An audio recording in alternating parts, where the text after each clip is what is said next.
यह dictation 5 second बाद start होगी, तब तक आप रेडी रहें।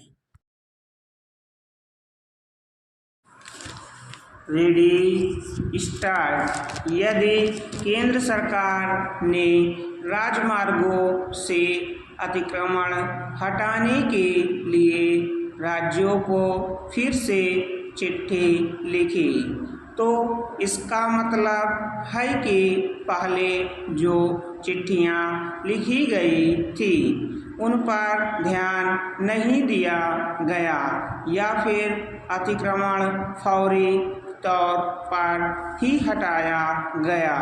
शायद यही कारण है कि इस बार लिखी गई चिट्ठी में यह कहा गया है कि जिम्मेदारी तय कर इसकी निगरानी की जाए कि राजमार्गों पर अतिक्रमण न होने पाए।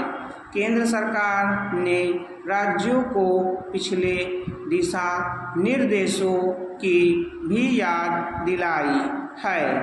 राजमार्गों पर अव्यवस्था और अराजकता पैदा करने के साथ दुर्घटनाओं का एक बड़ा कारण बनने वाले अतिक्रमण को हटाना कोई ऐसा काम नहीं जिसके लिए केंद्र सरकार के निर्देशों की आवश्यकता हो, लेकिन अपने देश में जरूरी कामों और जोखिम से बचने के उपायों को लेकर भी निर्देश देने पड़ते हैं।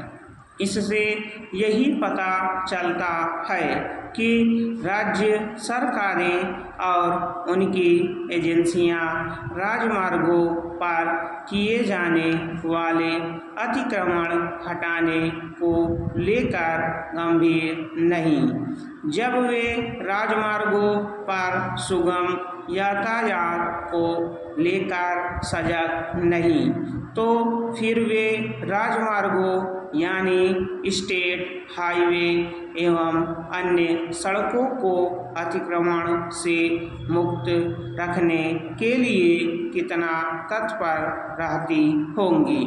यह किसी से छिपा नहीं कि अपने देश में राजमार्गों से लेकर हर व्यस्त सड़क अतिक्रमण से ग्रस्त रहती है।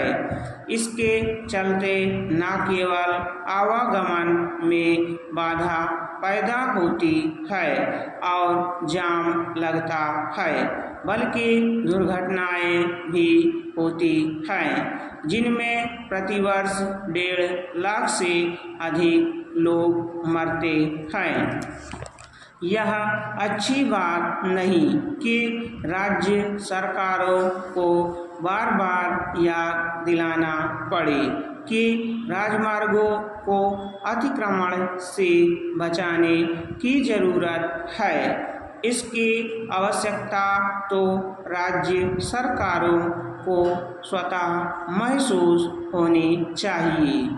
राजमार्गों पर तय गति सीमा से वाहन न चल पाने, जाम लगने और दुर्घटनाओं का सिलसिला कायम रहने के बावजूद उन्हें अतिक्रमण से मुक्त नहीं किया जा पा रहा है। राजमार्गों के साथ उनसे जुड़ी सड़कें भी अतिक्रमण और जाम से अटी पड़ी रहती हैं।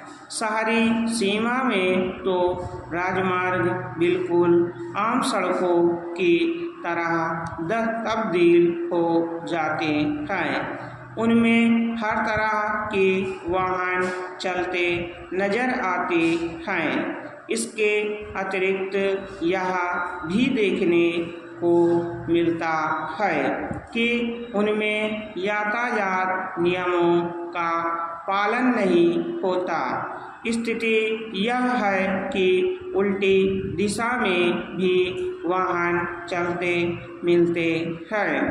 केंद्र सरकार को राज्यों को राजमार्गों को अतिक्रमण से मुक्त रखने के दिशा निर्देश देने के साथ यह भी देखना होगा कि उनमें यातायात पुलिस की उपस्थिति कैसे बढ़े और उनमें प्रकाश की समुचित व्यवस्था कैसे हो।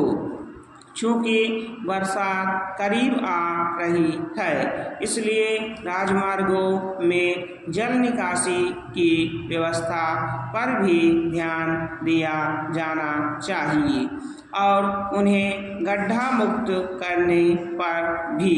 इससे इनकार नहीं कि देश में राजमार्ग तेजी से बन रहे हैं, लेकिन यह ठीक नहीं कि इसी के साथ वे समस्याओं से घिरते भी जा रहे हैं। स्टॉप।